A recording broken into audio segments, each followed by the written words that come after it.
नमस्कार, देशोन्नतीमध्ये मी साक्षी आपलं स्वागत करते। गजानन महाराज हे दत्तात्रय परंपरेचे भारतीय गुरु होते। त्यांचा जन्म कधी झाला हे माहित नाही, परंतु ते पहिल्यांदा त्यांच्या तरुण वयात म्हणजे वयाच्या 30व्या वर्षी 1878च्या फेब्रुवारी महिन्यात 23 तारखेला बुलढाणा येथे दिगंबरावस्थेत लोकांच्या प्रथम दृष्टीस आले।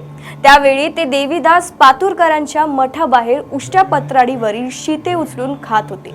त्यांचे भक्त ही तिथी गजानन महाराज प्रगट दिन म्हणून आणि ऋषीपंचमी हा दिवस त्यांची पुण्यतिथी म्हणून पाळतात। गजानन महाराज हे आधुनिक काळातील थोर संत आहे। त्यांनी भक्ती मार्गाने देवापर्यंत पोहोचता येते हा संदेश दिला होता। 6 फुटी सडसडीत शरीर यष्टी रापलेला तांबूस वर्ण, तुरडक दाढी व केस, वस्त्रविहीन शरीर आणि गुडघ्यापर्यंत पोचणारे हात अशी त्यांची देहचर्या होती।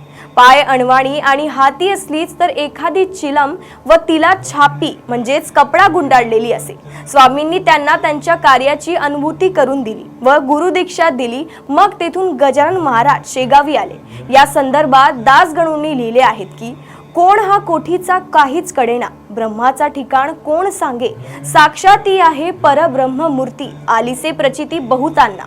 महाराजांच्या प्रगट दिनाच्या निमित्ताने शेगाव येथे मोठ्या प्रमाणावर उत्सव होतो।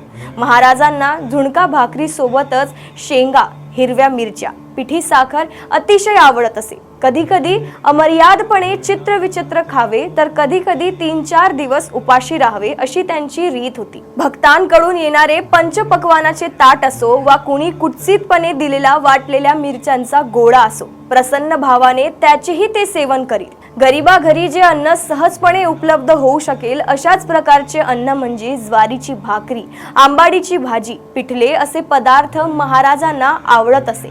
म्हणूनच आजही महाराजांच्या भंडाऱ्यासाठी इतर पक्वाना व्यतिरिक्त ज्वारीची भाकरी, पिठले आणि आंबाडीची भाजी अवश्य करतात। आपल्या अवतार कार्यातील 32 वर्षांचा काळ त्यांनी संपूर्णपणे शेगाव येथे व्यतीत केला असला तरी कारण परत्वे महाराजांची भ्रमती अकोला, मलकापूर, नागपूर, आकोट, दर्यापूर, अकोला, अडगाव, पिंपळगाव, मुंडगाव, रामटेक, नांदुरा, अमरावती, खामगाव या विदर्भातल्या प्रमुख भागातल्या खेड्यापाड्यातून झालेली आहे। उन्हा पावसातून वस्त्रविहीन अवस्थेत भरभर चालणाऱ्या महाराजांची चालगती गाठण्यासाठी त्यांच्या भक्तांना अक्षरशः धावावे लागत असे। महाराजांनी कर्म मार्ग, भक्ती मार्ग आणि योग मार्ग हे 3 मार्ग जीवात्म्याला आत्मज्ञान प्राप्त करून देतात असे व्यवस्थित सांगितले। त्यांनी गोविंदपंत टाकडीकर ह्या कीर्तनकारास उपदेश दिला की त्याने पोटभऱ्या कीर्तनकार होऊ नये। देवीदास पातुरकरांच्या अंगणात पक्वानांचे ताट समोर आल्यावर महाराजांनी सर्व पदार्थ एकत्र करून खाल्ले आणि दाखवून दिले की ज्याने ब्रह्मरसाची माधुरी चखली आहे त्याला पक्वानाची काय चव।